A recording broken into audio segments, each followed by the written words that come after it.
encore le serviteur qui s'est choisi pour nous parler ce soir. Nous sommes vraiment puissants de Jésus.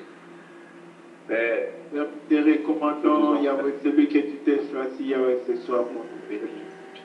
Oh Père, Yahweh, d'aide les casser dans le rocher et nous bénir abondamment.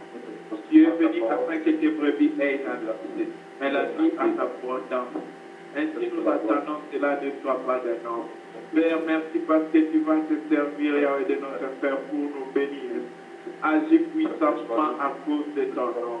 Père, s'il te plaît, Yahweh, fais de lui, Seigneur, saisis pleinement ce que tu veux faire par lui. Oh Père, merci parce que tu vas nous bénir au travers de lui.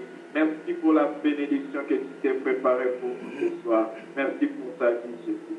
Au nom de Jésus-Christ. Amen. Amen.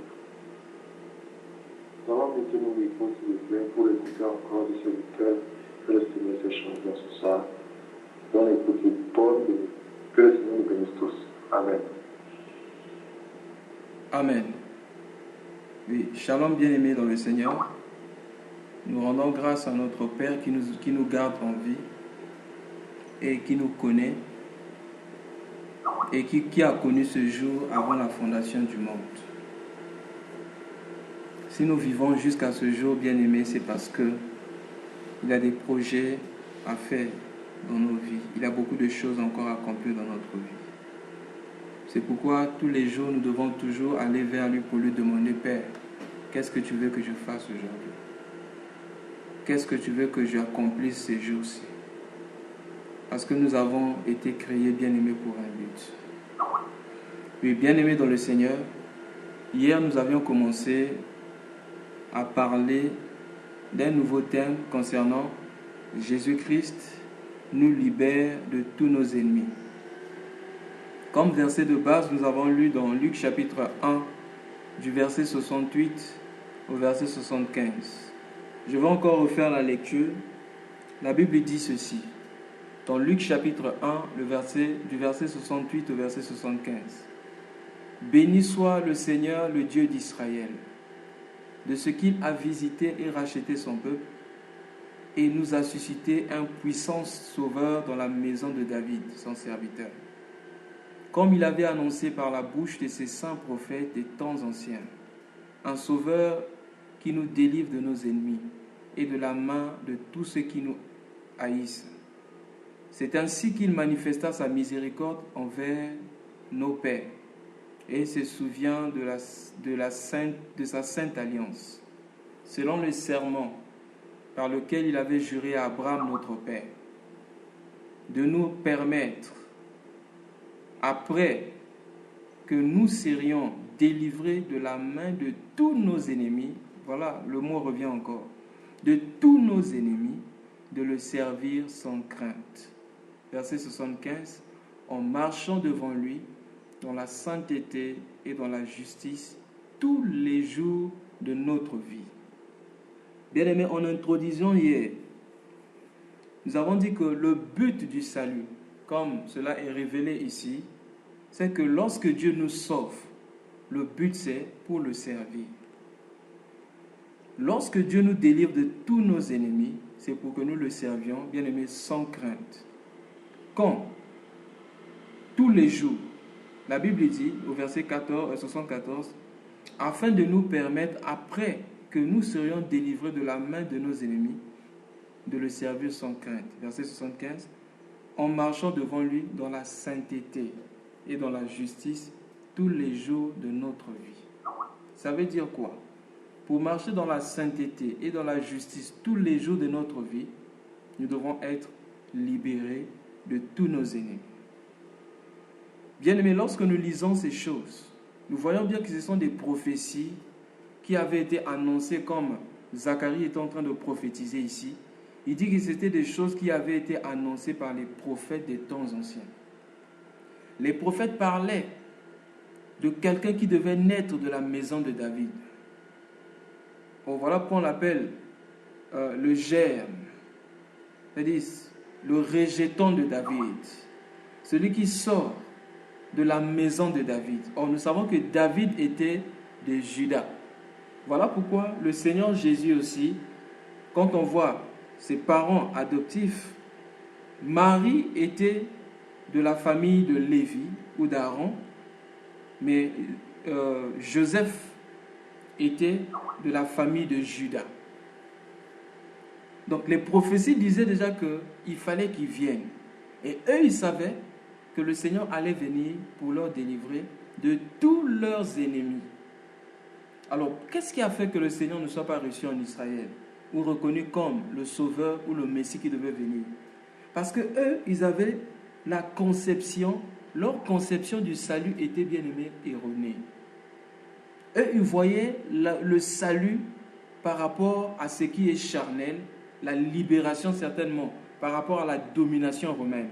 Car lorsque nous voyons David, qu'est-ce que David avait fait? David avait tué Goliath et il avait libéré Israël de la domination philistine. Donc, lorsque eux, ils ont écouté la prophétie, ils ont automatiquement pris la prophétie du côté charnel. Ils ont pris le côté charnel et ils attendaient un Messie, un puissant qui devait venir les libérer de la domination romaine. Voilà pourquoi le Seigneur Jésus n'avait point été reçu par ses propres frères. Parce que eux, ils avaient mal compris la prophétie. Bien-aimés dans le Seigneur, si nous comprenons la parole, bien-aimés, que de façon charnelle, nous n'allons jamais connaître la pensée de Dieu pour notre vie. Si nous regardons simplement la délivrance du côté charnel, nous n'allons jamais connaître la pensée de Dieu pour notre vie. En effet, le Seigneur Jésus était venu pour leur sauver de leurs ennemis, mais de leur sauver de leurs ennemis qui étaient plus dangereux. Bien-aimés dans le Seigneur, l'ennemi que tu vois est moins dangereux que l'ennemi que tu ne vois pas. Le Seigneur était venu pour leur délivrer des ennemis invisibles d'abord, parce que c'est l'invisible qui engendre le visible. Ce n'est pas le contraire. Au commencement, Dieu créa les cieux et la terre. Et la Bible dit, c'est par la foi que nous savons que les choses visibles viennent des choses invisibles. Donc quand le Seigneur est venu, le Seigneur n'est pas venu pour couper les branches, mais le Seigneur est venu pour détruire ce qui se trouvait, bien aimé, dans la racine. Lorsque nous lisons par exemple les histoires des enfants d'Israël, on voit par exemple l'histoire de quelqu'un comme Samson. Bien aimé, Samson avait tué un lion avec ses mains. Mais le lion invisible qui se trouvait dans son cœur n'avait pas pu être tué par Samson.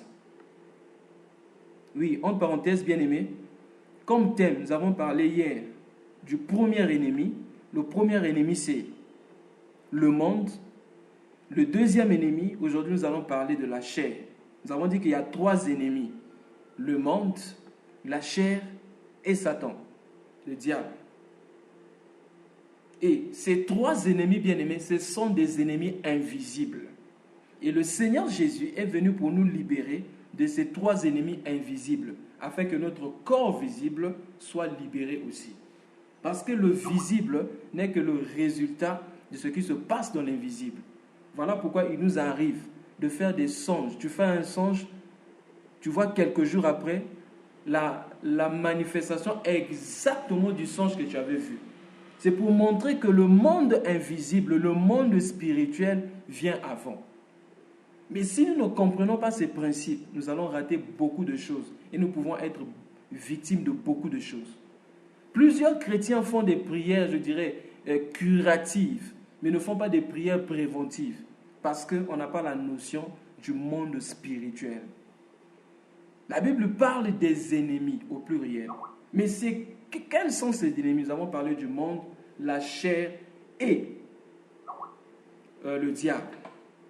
Samson a pu tuer le lion physique, mais le lion qui se trouvait dans son cœur, Samson n'a pas pu tuer ce lion-là.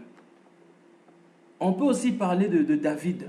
David a tué le géant Goliath extérieur, mais le Goliath intérieur de l'impudicité et de l'adultère a vaincu David. Bien-aimés, les ennemis visibles ou les ennemis invisibles sont plus dangereux que les ennemis visibles. Parce que quand l'ennemi visible vient devant toi, tu sais qu'il t'attaque, tu peux te cacher. Mais quand l'ennemi invisible vient, tu ne pourras pas te cacher.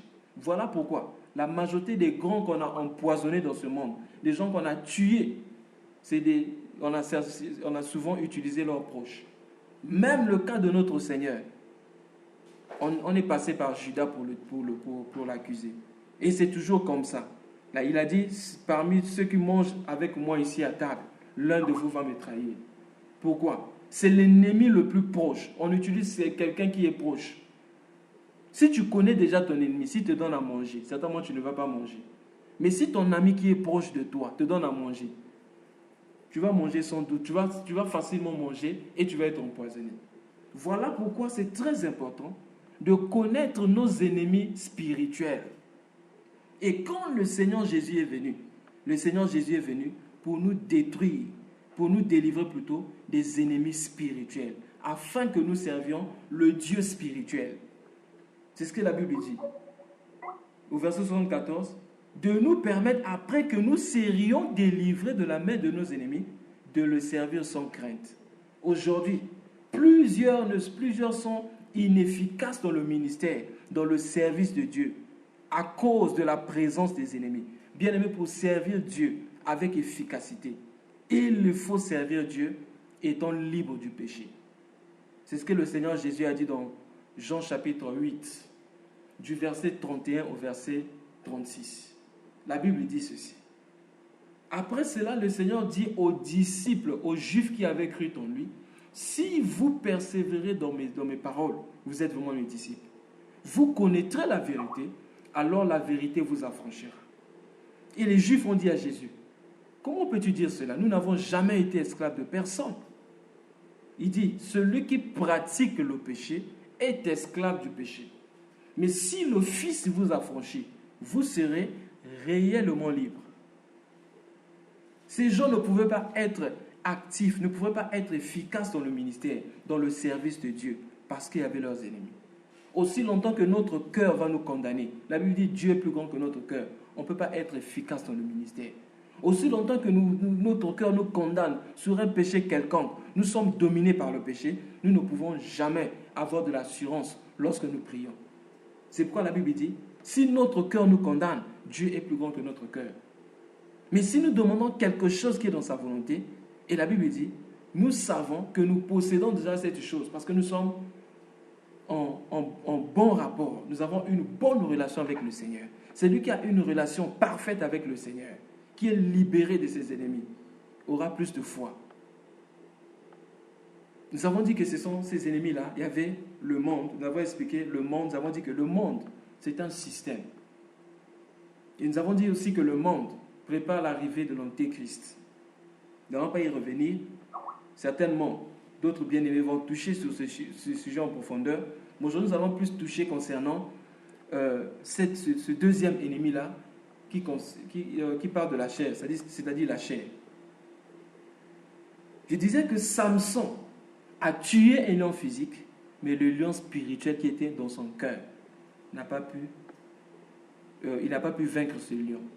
David a vaincu Goliath. Il a coupé même la tête de Goliath. Mais le Goliath intérieur du cœur qui a porté l'adultère a vaincu David. Bien-aimé dans le Seigneur, il est temps de savoir que la chair est un ennemi. Et si nous ne comprenons pas que la chair est un ennemi, nous allons commencer à nourrir la chair.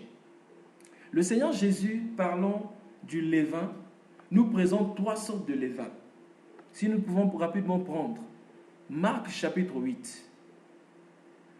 Marc chapitre 8, et nous allons lire du verset 14 au verset 15. Marc chapitre 8, du verset 14 au verset 15. Marc 8, 14 à 15. Les disciples avaient oublié de prendre le pain.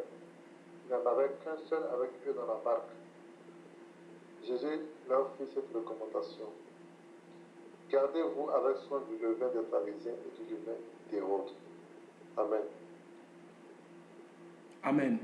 On va aussi prendre Matthieu chapitre 16 et nous allons lire à partir du verset... excusez-moi, je cherche rapidement le verset où le Seigneur parle aussi du levain. Bon, je vais rapidement retrouver le passage. Je crois que c'est dans Matthieu 3. Mais ici, on nous présente un autre type de levain. Si un frère peut lire Matthieu chapitre 16, du verset 5 jusqu'au verset... on va lire du verset 5 au verset 12. Matthieu 16, 5 à 12. Matthieu 16, 5, 12. Les disciples, passant à l'autre bord, avaient oublié de prendre des pains. Jésus leur dit, gardez-vous avec soin du levain des pharisiens et des sadducéens. Les disciples raisonnaient en eux-mêmes, disaient, c'est parce que nous n'avons pas pris de pain. Jésus, l'ayant connu, dit, pourquoi raisonnez-vous en vous-même, gens de peu de foi, sur ce que vous n'avez pas pris de pain? Êtes-vous encore sans intelligence? Et ne vous rappelez-vous plus les 5 pains de 5000 hommes et combien de paniers vous avez emportés? Ni les 7 pains de 4000 hommes et combien de corbeilles vous avez emportés? Comment ne comprenez-vous pas que ce n'est pas au sujet de pain que je vous ai parlé? Gardez-vous du levain des pharisiens et des sadducéens. Alors il comprit que ce n'était pas du levain du pain qu'ils avaient dit de garder, mais de l'enseignement des pharisiens et des sadducéens. Amen. Amen. La Bible nous présente ici 3 sortes de levain. Le levain des pharisiens, d'Hérode et des sadducéens. Cela aussi peut nous montrer 3 types de chrétiens. Le premier type de levain concernant l'enseignement d'Hérode. C'est-à-dire que c'est ce type de chrétien-là qui sont mondains. Or, lorsque nous voyons la vie d'Hérode, c'est quelqu'un qui aimait écouter la parole, mais d'un autre côté, il aimait aussi le monde. Il y a plusieurs chrétiens comme ça. Ils aiment la parole, ils aiment aussi le monde. Ceux-là, en tout cas, sont sous la puissance du monde. Mais ils ne savent pas que le monde est un ennemi. La Bible nous présente aussi le levain des Sadducéens. Or, nous savons tous que les Sadducéens, ce sont ces gens-là qui ne croyaient pas à la résurrection des morts. Et ils ne croyaient pas aussi aux anges. Donc, c'est le type de chrétiens qui ne croient pas aux choses spirituelles. C'est-à-dire qu'eux, ils écoutent la parole, mais les choses qui concernent les miracles, là, ce n'est pas leur problème. Le miracle, tout ça, là, c'est-à-dire tout ce qui concerne les choses spirituelles, ce n'est pas leur problème. Mais le troisième type, c'est le type des pharisiens. Eux, on peut dire qu'ils avaient une doctrine qui était un peu correcte. Mais ils étaient tous charnels. Mais eux, ils ne se rendaient pas compte qu'ils étaient charnels. Bien aimés, pour être libérés d'une maladie, nous devons être conscients de notre maladie. Si nous ne sommes pas conscients, cette maladie-là finira par nous détruire. Voilà pourquoi le Seigneur Jésus dit ici, faites attention. Gardez-vous avec soin. Bien aimé, la Bible dit avec soin du levain des pharisiens et des sadducéens. Dans Marc, on dit gardez-vous avec soin du levain des pharisiens et d'Hérode. Sommes-nous ce type de chrétiens? Bien aimé, j'ai bien peur qu'on se réjouisse ici en écoutant la parole, en écoutant les révélations, qu'on soit content et que ces révélations-là ne fassent absolument rien dans notre vie. Tout cela sera multiplié par 0, bien aimé. Nous ne sommes pas différents de ceux qui sont dans le monde. C'est-à-dire les gens qui se réjouissent de la parole. Ils sont contents quand ils écoutent ta parole. Mais cette parole-là s'arrête au niveau de leur chair. Ils se réjouissent un peu de la parole au niveau de leur tête. Ils sont contents des révélations. Après, ces choses-là quittent leur vie. Ça sont des chrétiens qui sont charnels, bien-aimés. Pour comprendre cela, nous pouvons voir, bien-aimés, le cas de l'église de Corinthe. Si nous pouvons prendre rapidement 1 Corinthiens chapitre 3, en tout cas tout le chapitre, l'épître de Corinthiens, donc du chapitre 1 jusqu'à la fin, on nous présente, bien aimé, l'église de Corinthe. C'était une église remplie du Saint-Esprit, remplie des dons spirituels. C'était une église, je dirais même remplie de la connaissance de la parole. Pourquoi je dis cela? On peut prendre cela dans 1 Corinthiens chapitre 1, à partir du verset 4, jusqu'au verset 5. Bon, jusqu'au verset 6. Bon, jusqu'au verset 7, excusez-moi. 4 à 6. 4 à 7. 4 à 7. Je rends à mon Dieu de continuelle action de grâce à votre sujet pour la grâce de Dieu qui vous a été accordée en Jésus-Christ. Car en lui, vous avez été comblés de toutes les richesses qui concernent la parole et la connaissance. Le témoignage a été solidement établi parmi vous, de sorte qu'il ne vous manque aucun don dans l'attente où vous êtes de la manifestation de notre Seigneur Jésus-Christ. Amen. Amen. Bien aimé, vous voyez bien l'introduction de la lettre de Paul. Les chrétiens de Corinthe, bien aimés, avaient tout. Ils avaient la révélation de la parole. Ils avaient les dons spirituels, mais ils étaient charnels. Dans 1 Corinthiens chapitre 3, l'apôtre Paul nous présente la disposition ou encore l'état de l'église de Corinthe. Il dit, pour moi, frère, ce n'est pas comme à des hommes spirituels que j'ai pu vous parler, mais comme à des hommes charnels. C'est-à-dire des chrétiens charnels, comme à des enfants en Christ. Je vous ai donné du lait et non de la nourriture solide, car vous ne pouvez pas supporter, vous ne pouvez pas la supporter, et vous ne le pouvez même pas, même jusqu'à présent. Vous savez que Paul avait parlé de ces choses avant. Mais même lorsqu'il est en train d'écrire la lettre, ils étaient toujours charnels. Ils connaissaient la révélation de la parole. La Bible dit bien ici. Rien ne manquait à l'église de Corinthe. Mais aux yeux de Dieu, l'église de Corinthe était charnelle. Pourquoi? Parce qu'il y avait des luttes dans l'église de Corinthe. Il y avait des divisions au milieu d'eux. Il y avait même un homme là-bas, on parle d'un homme qui avait pris la femme de son père. À tel point que l'apôtre Paul lui dit, il se passe des choses chez vous qu'on ne peut même pas trouver au milieu des païens. C'est-à-dire qu'aujourd'hui, même dans l'église, il y a des païens qui sont mieux que des gens qui vont tous les jours, chaque semaine à l'église.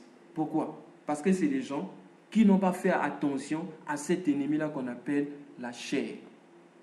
Le Seigneur Jésus, quand il est venu, présentant, bien aimé, les commandements. Il dit, il est écrit dans votre loi, par exemple, vous ne commettrez pas d'adultère. Mais moi, je vous dis, celui qui regarde simplement une femme pour la convoiter a déjà commis l'adultère dans son cœur. Il est écrit dans votre loi que tu ne tueras point. Mais celui qui garde rancune dans son cœur a déjà tué.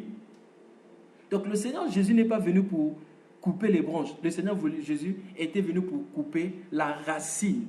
Parce que bien aimé, pour détruire un arbre, il faut le détruire au niveau de la racine. Et on détruit l'arbre, bien aimé, quand l'arbre est encore petit. Quand l'arbre pousse, les racines poussent, ça devient très difficile. C'est pourquoi on doit faire très attention aux actions de la chair, à cet ennemi-là. Parce que c'est un ennemi qui est très proche de nous.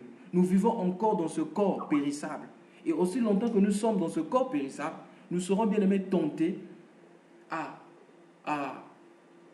vivre ou à être confrontés, bien aimés, par les désirs de la chair. Mais comment faire pour lutter la chair? C'est ce que Galate nous présente ici. Galate nous présente dans Galate chapitre 5, à partir du verset 16. Il dit ceci. Je dis donc, marchez selon l'esprit et vous n'accomplirez pas les désirs de la chair. La chair, bien-aimée, sera toujours là. Parce que nous sommes dans un corps. Mais pour que la chair se taise, nous devons marcher selon l'esprit. Comment marcher selon l'esprit? En crucifiant la chair. Comment? Tous les jours. Voilà pourquoi la croix n'est pas une question d'une seule journée ou d'un seul jour quand tu as reçu le Seigneur, quand tu as accepté de suivre Jésus, mais c'est tous les jours de notre vie. Nous devons crucifier la chair tous les jours de notre vie. Nous ne devons pas simplement nous réjouir d'écouter la parole. Nous réjouir d'écouter la parole. Vous savez, on peut facilement tomber dans le péché du pharisien qui est allé prier dans le temple avec le publicain. La Bible dit, il s'est levé et disait en lui-même, oh, nous ne sommes pas comme les autres. Moi, je donne la dîme. Je donne la dîme de tout. Je jeûne 2 fois. Ça, c'est la chair. Je fais ceci, je fais ceci. Bien aimé, la chair, c'est quoi? La chair, c'est l'égocentrisme, ton moi. Si tu ne tues pas ton moi, tu ne peux pas être disciple de Jésus-Christ. C'est ce que Jésus a dit dans Luc chapitre 9. Je crois que c'est le verset 23. Il dit, si quelqu'un veut être mon disciple, voyons la foule venir à lui. Il dit, si quelqu'un veut être mon disciple, s'il ne renonce pas à lui-même et s'il ne prend pas la croix tous les jours de sa vie, c'est impossible qu'il soit mon disciple. La chair, c'est un ennemi et nous devons reconnaître cet ennemi-là, la présence de cet ennemi-là. Que Dieu ouvre les yeux de notre cœur afin que nous voyions la chair comme un ennemi destructif qui nous empêche d'accomplir la volonté de Dieu. Si on peut continuer la lecture dans Galates chapitre 5, continuons à partir du verset 16 jusqu'au verset 21 pour voir les actions de la chair.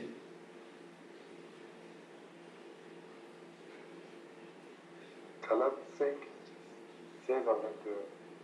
Je dis donc, marchez selon l'esprit et vous n'accomplirez pas les désirs de la chair.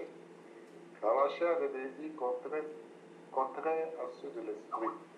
Et l'esprit en a de contraires à ceux de la chair. Ils sont opposés entre eux afin que vous ne fassiez point ce que vous voudriez. Si vous êtes conduits par l'esprit, vous n'êtes point sous la loi. Or, les œuvres de la chair sont manifestes.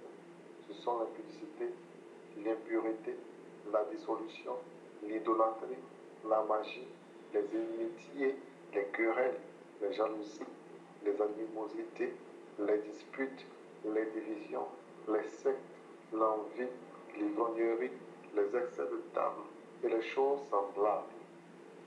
Je vous dis d'avance, comme je l'ai déjà dit, que ceux qui commettent de telles choses n'hériteront point le royaume de Dieu. Amen. Amen.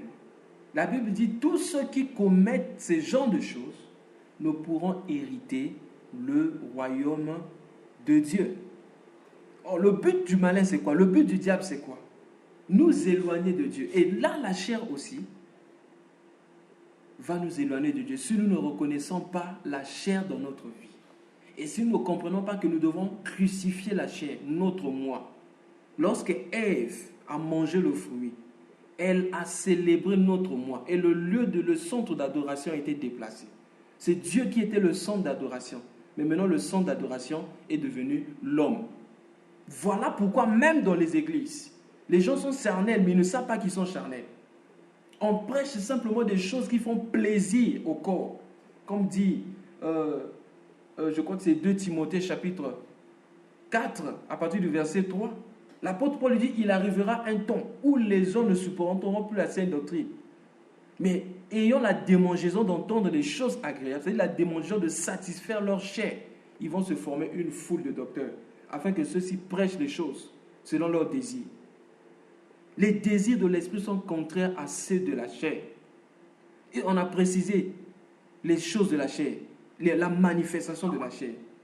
On dit là, les choses qui concernent la chair. Comment reconnaître un chrétien charnel? C'est simple. Voici comment la chair se manifeste. 1. On dit l'impudicité. L'impudicité, nous avons parlé de ça la fois passée. Ce n'est pas seulement le fait de s'unir sexuellement. Ce n'est pas seulement des relations sexuelles illicites. Mais cela part aussi du fait de notre façon de parler, notre langage. Le frère Paul a parlé de ça quand il a parlé de la langue. Des gens qui utilisent leur langue pour parler des choses impures. L'impureté, la dissolution, l'idolâtrie, bien aimé. Plusieurs sont idolâtres sans le savoir. L'idolâtrie, ce n'est pas seulement aller devant la statue de Marie ou encore de tout ce que nous voulons. Mais même l'amour de l'argent, la Bible dit, c'est une forme d'idolâtrie. Cela est écrit dans, je crois que c'est Colossiens chapitre 3, le verset... Colossiens chapitre 3, le verset, je crois que c'est le verset 5. Si nous pouvons lire ça rapidement. Colossiens 3, le verset 5. Colossiens 3, 5. Faites donc mourir les membres qui sont sur la terre, l'impudicité, l'impureté, les passions, les mauvais désirs, la cupidité, qui est une idolâtrie. Amen. Amen. La cupidité, c'est l'amour excessif de l'argent. L'amour excessif de l'argent, la cupidité. La Bible dit, la cupidité, c'est une idolâtrie. Et plusieurs sont devenus idolâtres, même les hommes de Dieu. Bien-aimés dans le Seigneur. J'étais en train de parler avec les frères quand on partageait cet après-midi. On a trouvé un don spirituel qui n'existe pas dans la Bible. C'est quel don? Le don des offrandes. Oh. Et aujourd'hui, bien-aimés, au pays, plusieurs hommes de Dieu ont accepté cela. Et les gens, ils ont reçu cela, ils disent que c'est un don. Quel don? Le don de demander des offrandes. Comme ils ont l'habitude d'organiser des séminaires et des conférences, après ces séminaires-là, il y a toujours les appels de fonds. Il y a un homme de Dieu là-bas qui sait comment parler des choses qui concernent l'argent. Et quand c'est les offrandes, on dit, on va appeler l'homme de Dieu un tel, il va parler des services, il va conduire le service des offrandes. Il va prendre un verset de l'Ancien Testament, il va essayer un peu de manipuler les gens et puis après il va demander aux gens de venir donner l'argent. Bien aimé, la Bible dit, tout don excellent vient du Père de la lumière, le Père qui est élevé. Est-ce que Dieu peut donner à quelqu'un le don de mendier? Non, ce n'est pas possible. Ce n'est pas possible. Le don des offrandes, c'est satanique. Ça, c'est l'idolâtrie. Voilà pourquoi la Bible dit dans Philippiens chapitre 3, verset 19, ces gens-là ont pour Dieu leur propre ventre. Parce qu'eux, ils adorent leur ventre, ils adorent la nourriture et l'argent. Voilà pourquoi la Bible dit, tu ne peux pas servir deux maîtres. Soit tu vas aimer l'un et tu vas mépriser l'autre. Aujourd'hui, ils aiment l'argent et ils méprisent Dieu. Et ils croient qu'ils peuvent servir et Dieu et l'argent. Jacques chapitre 4, verset 4 dit, adultère que vous êtes, ne savez-vous pas que être ami du monde, c'est être ennemi de Dieu? Et verset 5 dit, c'est pas pour rien que Dieu a placé, Dieu chérit l'esprit qu'il a placé en nous. Et nous vendons simplement nos esprits en commençant à aimer le monde, l'argent, l'amour de l'argent. Bien aimé, si nous aimons l'argent plus que Dieu, nous sommes charnels. Continuons. La Bible dit, nous sommes toujours dans Galates chapitre 5, la magie, les inimitiés, tous les gens qui ont toujours des problèmes avec les gens. Les inimitiés, cela se trouvait, bien aimé, où? Dans l'église de Corinthe. Alors que c'est des gens qui parlaient en langue. C'est des gens qui avaient la révélation des Écritures. Je me rappelle d'un bien-aimé. Lui, quand il parlait, quand il ouvrait la bouche pour parler, bien-aimé, oh, beaucoup de révélations. Beaucoup de révélations dans la bouche. Mais c'était un pasteur. Une fois, une âme de l'église passait par là. Oh, le pasteur vivait dans une cour commune. C'est par là qu'on a compris pourquoi les gens de cette parcelle-là ne voulaient pas venir prier dans l'église de ce pasteur. Alors que c'était un homme rempli de révélations. Mais rempli de révélations, les choses de base, comme le pardon, il ne connaissait pas cela. Il était en train de se battre avec sa femme, un pasteur, un homme de Dieu, alors que la Bible dit que nous sommes la lumière du monde. Certains païens ne peuvent même pas taper leur femme devant les gens. Mais un homme de Dieu qui prêche la parole. Et pendant que l'âme est venue surprendre le pasteur, c'est l'âme qui va commencer, celui qui prêche à l'église. Il prêche sur le crocodile, l'hippopotame, etc., la révélation. Il dit au pasteur, mais il faut pardonner. Et l'homme de Dieu dit, non, je ne peux pas pardonner. C'est Dieu qui pardonne. Oh, bien-aimé dans le Seigneur. L'église de Corinthe était remplie de dons. Mais dans l'église de Corinthe, il y avait les querelles, il y avait les divisions. Voilà pourquoi l'apôtre Paul, en présentant même la Sainte Seine, il dit, vous vous rassemblez non pour devenir meilleur, mais pour devenir pire. Pourquoi? Parce qu'il y a la jalousie au milieu de vous. Vous voyez les gens passer à la télé. Au lieu de prêcher les âmes, ils passent leur temps à s'insulter entre eux, les hommes de Dieu. On parle de l'animosité dans l'église. Certains sont dans des églises où vous voyez l'homme de Dieu qui est marié. Mais dans cette même église-là, c'est connu des gens qui sortent avec plusieurs filles dans cette église. L'inimitié dans l'église, l'impureté dans l'église, les animosités, les disputes, les divisions, les partis pris, les sectes dans l'église. Dans notre pays, il y avait eu la guerre. Et juste après la guerre, il y avait comme une séparation entre les gens du nord et les gens du sud. Si bien que ceux du sud ne voulaient pas donner en mariage ceux du nord, ceux qui habitaient au nord. Alors, dans une église, le second du pasteur, le pasteur est du nord, son église était au nord. Dans cette église, le second du pasteur est du sud. Alors, le pasteur venait de mourir. Comme le pasteur venait de mourir, il fallait que le second prenne la relève. Les gens de l'église se sont levés. Ils ont dit jamais. On ne peut pas accepter que ces gens du sud-là viennent nous diriger. Oh, bien-aimés dans le Seigneur. Charnel. En 2012, dans une église aux États-Unis, on a une église dominée par les Blancs. On a refusé de célébrer un mariage de Noirs. Pourquoi? L'église est charnelle. Et nous ne nous rendons pas compte que ça, c'est un ennemi à détruire dans notre vie. Les querelles, la jalousie, les animosités, l'envie. Est-ce que tu es content lorsque tu entends que quelqu'un a réussi? Est-ce que tu te réjouis lorsque tu vois quelqu'un réussir dans la vie? Peut-être que c'est ton frère, ou même si c'est un païen, un homme de la famille. Est-ce que tu es content? On parle de l'ivrognerie. Il y a même des pasteurs sous là. On m'a expliqué l'histoire d'un pasteur qui était parti. C'était un dimanche soir. Après avoir prêché le matin, il est parti prêcher. Il est parti le soir dans un coin très éloigné de son quartier. Et vous voyez dans certains bistrots en Afrique, au Congo là-bas, il y a certains coins, vous voyez, c'est sombre là-bas. Il n'y a pas de lumière. Les gens s'asseyent dans le noir. Alors l'homme de Dieu est parti là-bas. Il est parti s'asseoir seul dans le noir. Il a demandé la bière, alors que c'est quelqu'un qui prêche contre l'alcool à l'église. Alors celle qui emmène la bière, c'est quelqu'un qui connaît le pasteur. Et quand la sœur arrive, la sœur dit, pasteur, que j'ouvre. Il dit, non, il faut apporter le jus. Ça, il faut laisser, c'est une autre personne qui viendra prendre ça. Finalement, il a pris son jus. Je ne sais pas ce qu'il avait fait de la bouteille. Certainement, il avait renversé la bière et il est parti. Pourquoi? Le pasteur prêche sur la délivrance alors que lui-même, il n'est pas délivré. Les excès de table, on parle de quoi? Des choses semblables, de l'ivrognerie, les excès de table, les choses semblables. Je vous dis d'avance, et comme je l'ai déjà dit, tous ceux qui commettent de telles choses n'hériteront pas le royaume des cieux. Dans l'église de Corinthe, bien-aimé, il y avait tout. Voilà pourquoi, bien-aimé, avant de chercher les dons spirituels, cherchons d'abord la plénitude de l'esprit par rapport au caractère de Jésus-Christ.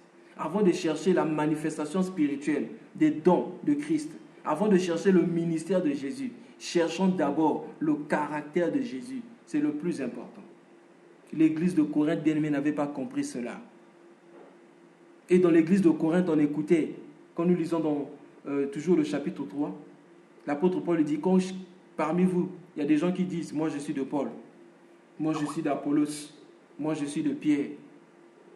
N'êtes-vous pas des hommes? Est-ce que c'est Pierre qui est mort pour vous?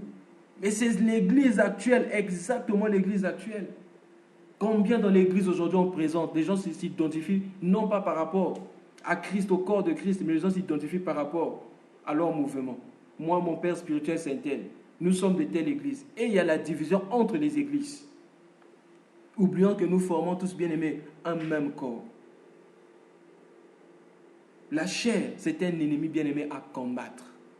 La chair se manifeste, bien-aimé, de plusieurs façons. Et généralement, avant de pécher au niveau du corps, cela commence au niveau de notre chair. Le péché, bien-aimé, suit un processus. Lisons un peu ça dans Jacques chapitre 1, le processus du péché. Jacques chapitre 1 du verset 13 au verset 15. Si un bien-aimé est là. Jacques 1 du verset 13 au verset 15. Que personne lorsqu'il est tenté ne dise, c'est Dieu qui me tente. Car Dieu ne peut être tenté par le mal et ne tente lui-même personne. Mais chacun est tenté quand il est attiré et avancé par sa propre convoitise. Puis la convoitise, lorsqu'elle a conçu, enfante le péché. Le péché étant consommé produit la mort. Amen. Amen. La Bible dit quoi? Que personne, lorsqu'il est tenté, qui ne dise que c'est Dieu qui me tente. C'est au niveau de notre chair. Mais qu'est-ce que nous devons faire? Nous devons combattre la chair. La Bible dit, voici le processus.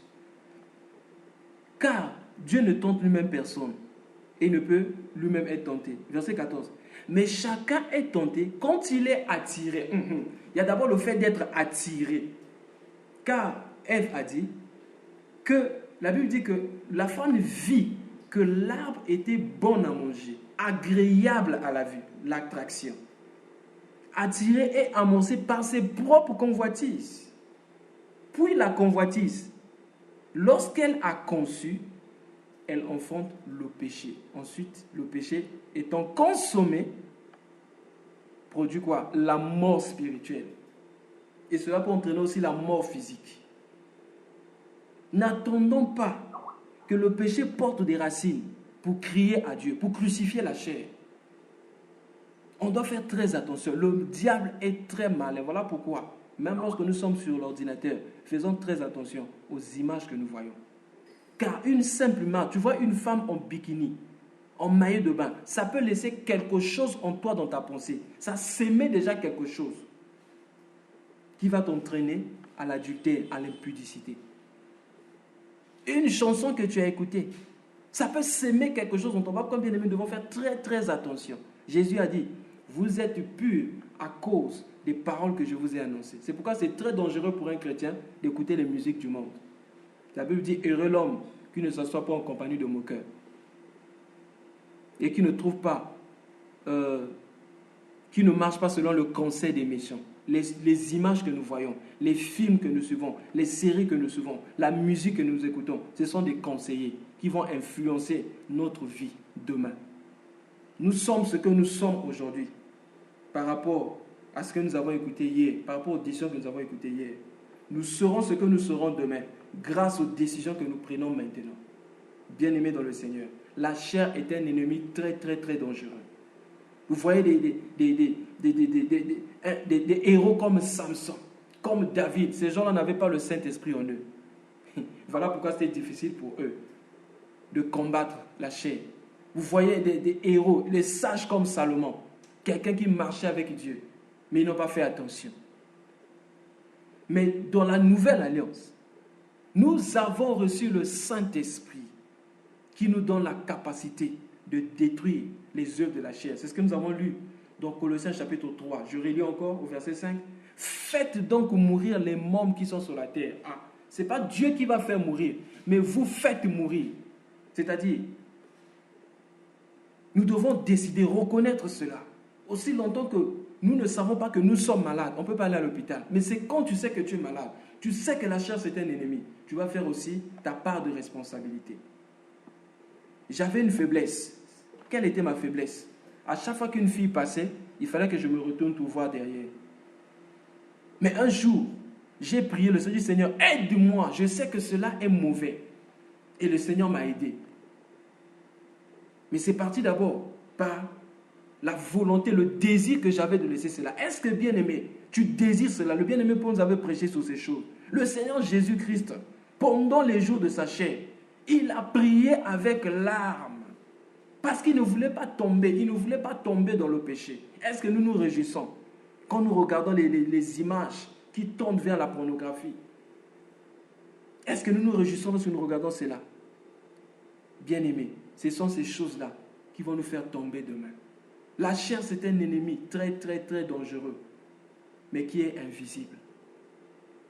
La Bible dit, ceux qui sont à Jésus-Christ, c'est des gens qui ont crucifié leur chair. On peut continuer cela. C'est écrit dans, toujours Galates, dans Galates chapitre 5, si le frère peut prendre le verset 24. Galates 5, 24. Ceux qui sont à Jésus-Christ ont crucifié la chair avec ses passions et ses désirs. Amen. Si nous vivons par l'esprit. Oui, tu peux continuer, frère. Si nous vivons par l'esprit, marchons aussi selon l'esprit. Ne cherchons pas une vaine gloire en nous provoquant les uns les autres, en nous portant envie les uns aux autres. Amen. Amen. Lesquels sont à Jésus-Christ? C'est des gens qui ont crucifié. On ne dit pas que c'est des gens à qui Jésus a crucifié la chair. Nous avons parlé de cela. Il y a une différence entre le vieil homme et la chair. Le vieil homme meurt lorsque nous acceptons de donner notre vie au Seigneur. Mais la chair sera toujours là à notre côté. Et la chair va toujours chercher à nous oppresser. Voilà pourquoi la Bible dit, les désirs de la chair sont contraires à ceux de l'esprit. Et ils se combattent. C'est lorsque nous allons porter le corps de gloire que la chair va se détacher entièrement de nous.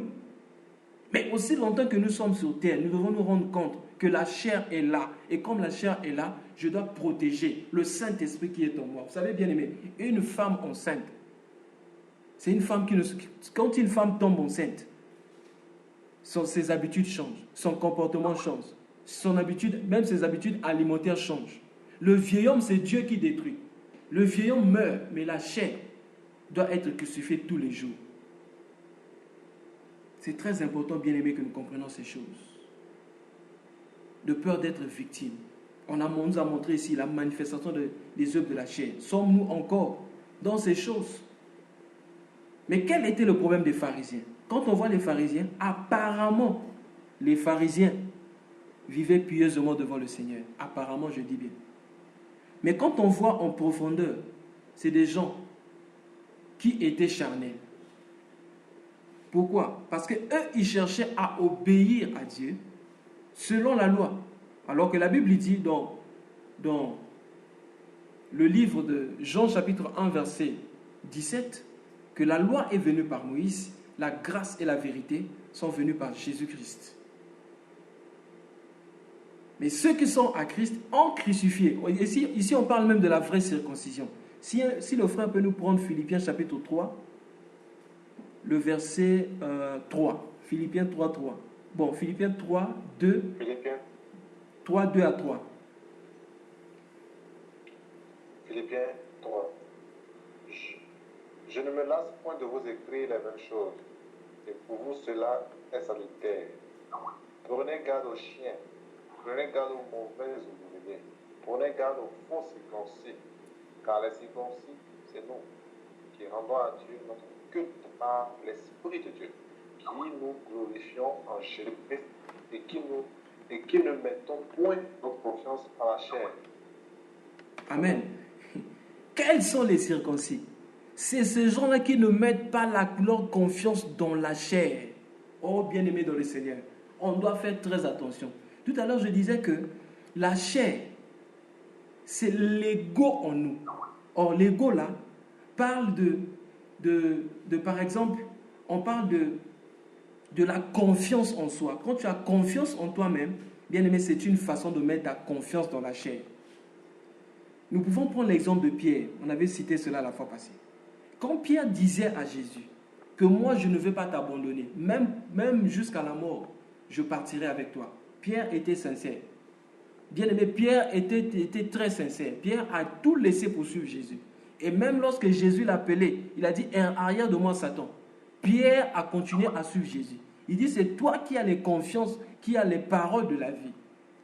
Et quand Pierre disait à Jésus, je te suivrai partout jusqu'à la mort. Bien aimé, Pierre, il n'y avait même pas 1% d'hypocrisie dans ce que Pierre disait. Mais le problème avec Pierre, c'était quoi?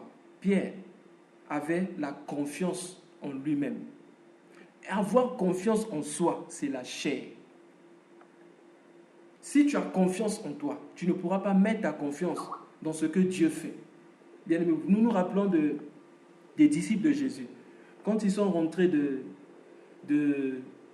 leur mission, les 70, ils ont dit au Seigneur, oh Seigneur, nous avons vu les démons descendre, et nous avons chassé les démons étaient soumis à notre nom, à ton nom, etc. Le Seigneur a dit, je voyais Satan tomber du ciel comme un éclair. Mais qu'est-ce que Jésus va dire à ces gens? Il dit, ne vous réjouissez pas de ce que les démons sont soumis, mais réjouissez-vous de ce que vos noms sont écrits dans les cieux. Qu'est-ce que Jésus voulait dire? Ne vous réjouissez pas de ce que vous êtes capable de faire, mais réjouissez-vous de ce que Dieu a fait en vous. Ceux qui sont circoncis, bien-aimés, c'est ceux qui ne mettent pas la confiance en leur chair. Mais qu'est-ce qui est prêché dans les églises aujourd'hui? On nous ramène encore dans la loi, où on dit aux gens que si tu donnes ceci, Dieu va te donner par ce que toi tu as donné. Faisons très attention, bien-aimés. Ça, c'est la loi. Dans la grâce, nous ne donnons pas comme faisons un business avec Dieu, mais nous donnons à Dieu parce que nous aimons Dieu, parce que ce que lui a fait pour nous, c'est trop grand que nous ne pouvons rien lui remettre, lui donner en retour. Alors nous lui donnons, bien aimé, notre vie. Mais qu'est-ce qui est prêché? On prêche encore la dîme dans l'église, alors que les apôtres n'ont jamais prêché la dîme. Un jour, nous allons parler de la dîme. Et c'est devenu comme, on impose des lois, et on prend des versets comme, des passages comme Malachie chapitre 3. Apportez dans la maison du trésor toutes les dîmes et les offrandes. Et on dit, vous volez Dieu. J'ai écouté un homme de Dieu prêcher une fois à la télé. La Bible dit, à Abraham, je maudirai ceux qui te maudiront. Je bénirai ceux qui te maudiront. Et il dit ceci, tous les fidèles de l'église qui ne donnent pas la dîme à leur pasteur sont maudits parce que c'est une façon de maudire leur pasteur. Il dit quoi? Et il y a une vidéo qui a circulé, qui a fait le buzz sur Internet. Il y a un homme de Dieu qui a dit que le diable était précipité à cause de la dîme. Et cet homme de Dieu allait plus loin en disant que même si un prostitué vient donner la dîme à l'église, l'argent de la prostitution, on doit prendre cela, c'est biblique. Oh, bien-aimés dans le Seigneur, faisons très attention. La dîme, c'était la loi. Mais aujourd'hui, les gens donnent quoi? Les gens donnent la dîme. Les gens donnent. On ramène encore la loi dans la nouvelle alliance. Ça, c'est la manipulation financière. Alors que, selon le donné dans le Nouveau Testament, l'apôtre Paul a écrit dans 2 Corinthiens chapitre 9 les conditions pour donner. Que chacun donne comme il a résolu dans son cœur, sans murmure ni contrainte. Or, lorsque nous donnons la dîme, nous donnons par contrainte. La dîme était la loi. C'était au temps de la loi. Dans la grâce, nous donnons à Dieu. On peut donner tout ce que nous avons. On peut donner moins que la dîme ou même la dîme. Mais nous devons donner à Dieu tel que nous avons résolu dans notre cœur, sans murmure ni contrainte. Mais aujourd'hui, on menace les chrétiens de l'église. Et ces pasteurs-là, eux-mêmes, ils ne peuvent pas donner la dîme à quelqu'un. Alors que la Bible dit, il a fait de nous un royaume des sacrificateurs. Si dans l'église, nous sommes tous sacrificateurs, c'est-à-dire, si je prends la dîme, je donne au pasteur, le pasteur aussi doit me donner sa dîme. Et quand on parle de la dîme, les gens vont plus loin, bien aimé. Même entre nous soit dit, si on veut prêcher la dîme selon la loi. Dans la loi, ce sont les Lévites qui prenaient la dîme, ceux qui travaillaient dans le temple. Ça veut dire que si ces pasteurs-là se considèrent comme des Lévites, les chantres sont des Lévites, celui qui joue au piano, c'est un Lévite, celui qui balaye l'église, c'est un Lévite, c'est-à-dire c'est tous ceux qui travaillent dans le temple. Mais aujourd'hui, on nous enseigne, non, la dîme, c'est le salaire du pasteur, c'est écrit nulle part. On ramène la loi dans l'église. Pourquoi? La manipulation financière. Et les gens mettent leur confiance dans ça. Ah, comme j'ai donné la dîme. Et là, il y a des gens qui emmènent des messages du genre, si tu ne donnes pas la dîme, tu seras maudit. Dieu va te frapper. Dieu va voler le diable va voler tes finances. Ça, c'est le fardeau. Nous sommes les vrais circoncis, la Bible dit, c'est nous. C'est ceux qui ne mettent pas leur confiance dans la chair. Celui qui donne la dîme aura la confiance sur sa chair. Voilà pourquoi, dans l'histoire de ce pharisien et le publicain, la Bible dit, il est en train de se glorifier, moi je jeûne, bien aimé. Si tu mets ta confiance dans le jeûne que tu fais, je vais t'apprendre. Tu es charnel, tu es chrétien charnel. Ah, parce que je jeûne, Dieu va m'écouter. Je vais jeûner. Parce que je jeûne là, parce que je jeûne, c'est que Dieu doit me donner. Parce que je sers Dieu, Dieu va me donner. Parce que je prie tous les jours sur Skype, Dieu va penser à moi. Bien aimé, tu es charnel. Tu n'es pas différent de Jacob. Dans Genèse chapitre 28, Jacob a dit, Seigneur, si tu me gardes, regardez bien, lisons un peu ça. Vous allez voir quelqu'un qui avait la mentalité de l'ancienne alliance. Genèse chapitre 28. Genèse chapitre 28. Et nous allons lire le verset 20. Regardez le vœu de Jacob. 20 à 22. Jacob fit un vœu en disant... Oui, vas-y frère. Oui, vas-y frère, tu peux lire. Genèse chapitre 28, du verset 20 au verset 22. Merci beaucoup.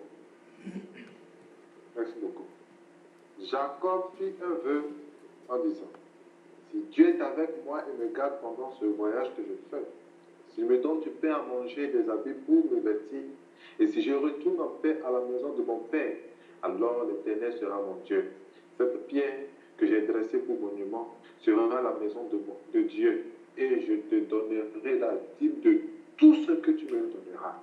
Mais Amen. Voilà ce qui est prêché dans l'Église. Les chrétiens vivent encore sous l'ancienne alliance. Bien, mais si nous avons cette mentalité-là, Seigneur, si tu me donnes le travail, c'est en ce moment-là que je vais commencer à servir, utiliser mon argent pour l'œuvre de Dieu. Bien aimé, si je fais cela, je suis un chrétien charnel. Il donne même les conditions à Dieu. Si tu me donnes des habits de rechange, c'est ça ce qui est prêché dans les églises aujourd'hui. Bien aimé, donne l'argent, Dieu va te donner les habits. Il va te donner la voiture. Donne l'argent, il va te donner à manger. Et Jacob va dire, si je vois cela, c'est alors que je vais donner la dîme. Une sœur de l'église vendait les beignets et dit, Seigneur, si tu ne finis pas mes beignets aujourd'hui, je n'irai pas à l'église. Je ne vais pas aller au culte. Il faut que les beignets finissent aujourd'hui. Oh, bien-aimés dans le Seigneur, craignons quand même notre Seigneur. Regardez, même les musulmans bien-aimés, quand c'est l'heure du culte, ils ferment leur magasin. Mais le chrétien, c'est l'heure du culte. Il doit aller rencontrer le Seigneur, se rassembler avec les frères. C'est l'heure du culte. Il va dire, s'il voit le client, il va dire, non, Dieu m'a béni. Je ne peux pas laisser cette bénédiction passer. Ça veut dire que c'est quelqu'un qui préfère l'argent plus que Dieu. Regardez l'état de Jacob, bien-aimé. Si nous faisons des prières, nous faisons la prière, non, bien-aimé, on prie dans notre tête. Je vais prier. C'est-à-dire que parce que je fais ceci, Dieu va me donner. Nous sommes encore, bien-aimés, des chrétiens charnels. Et ça, c'est un danger. C'est quelque chose qui peut nous éloigner de Dieu. Car Jésus a dit, donc tout ce que vous faites, dites simplement, nous n'avons fait que ce que nous devons faire. Nous sommes des serviteurs inutiles. Bien-aimés, Dieu ne peut pas nous devoir quelque chose. Dieu a trop fait pour nous, bien-aimés. C'est un grand Dieu. Qu'on le loue ou qu'on ne loue pas, il reste Dieu. Qu'on l'adore ou qu'on refuse de l'adorer, il reste Dieu. Venons à Dieu avec cette attitude d'humilité. Demandons à Dieu d'être libérés, bien-aimés, de notre self. La confiance en soi-même. Plusieurs aujourd'hui mettent leur confiance dans la prière qu'ils font, au lieu de mettre la confiance sur Dieu. Ils mettent la confiance dans le jeûne. Oh, ils regardent, c'est-à-dire le jeûne ne donne rien, c'est Dieu qui donne. La Bible dit que ces gens ont gardé la forme de religiosité et ils ont déplacé ce qui ont fait la force. Ce qui fait la force, bien aimé, c'est Jésus-Christ. C'est Christ qui nous donne et lui ne nous donne pas à cause des œuvres de la chair. Ce n'est pas parce qu'on prie beaucoup, ce n'est pas parce qu'on jeûne beaucoup, ce n'est pas parce qu'on donne. Mais c'est parce que nous l'aimons. Et celui qui aime Dieu va prier. Celui qui aime Dieu va donner. Celui qui aime Dieu va jeûner. Mais ne jeûnons pas comme c'était une loi, de peur que cela devienne un fardeau. Si la prière pour nous, bien-aimés, est un fardeau, nous sommes encore des chrétiens charnels. Il y a beaucoup de choses, bien-aimés, à dire sur cela, par rapport à cela. Mais comme le temps nous fait défaut, bien-aimés, nous allons nous arrêter là pour aujourd'hui. Que le Seigneur nous garde, que le Seigneur nous ouvre les yeux pour comprendre encore ces choses. Merci, bien-aimés. Et désolé encore de dépasser de peut-être 8 minutes.